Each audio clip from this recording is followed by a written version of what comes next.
আসসালামু আলাইকুম।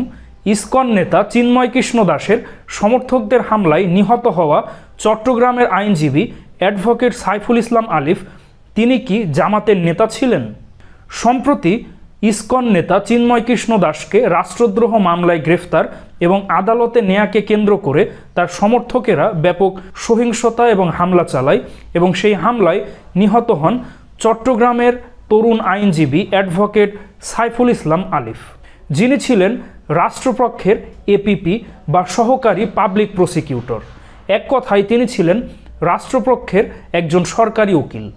আইনজীবী সাইফুল ইসলাম আলিফ হত্যাকাণ্ডের পর বাংলাদেশ জামাত ইসলামীর আমির ডাক্তার শফিকুর রহমান গত মঙ্গলবার সন্ধ্যায় এক বিবৃতিতে বলেন, আমার প্রিয় দলীয় সহকর্মী চট্টগ্রাম জজ আদালতের এপিপি তরুণ আইনজীবী সাইফুল ইসলাম আলিফ খুনের ঘটনায় আমি গভীরভাবে মর্মাহত। এখানে জামাতের আমির সাইফুল ইসলাম আলিফকে দলীয় সহকর্মী বলেছেন, অর্থাৎ তিনি বাংলাদেশ জামাত ইসলামের একজন কর্মী এবং জামাতপন্থী একজন আইনজীবী।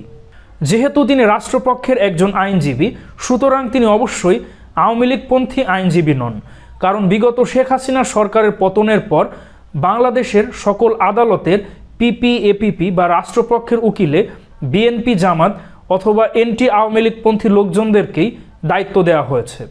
আর বাংলাদেশ জামাত ইসলামের আমির অ্যাডভোকেট সাইফুল ইসলাম আলিফকে দলীয় সহকর্মী বলে স্বীকারোক্তি দিয়েছেন। সুতরাং এটার পর আর কোনো সন্দেহই নেই যে তিনি বাংলাদেশ জামাত ইসলামীর একজন নেতা এবং জামাতপন্থী আইনজীবী। তো দর্শক মণ্ডলী, সাইফুল ইসলাম আলিফ হত্যাকাণ্ড এবং জামাত ইসলামের আমিরের স্বীকারোক্তি যে তার দলীয় সহকর্মী, এ বিষয়ে আপনাদের কি অভিমত অবশ্যই কমেন্টে জানান।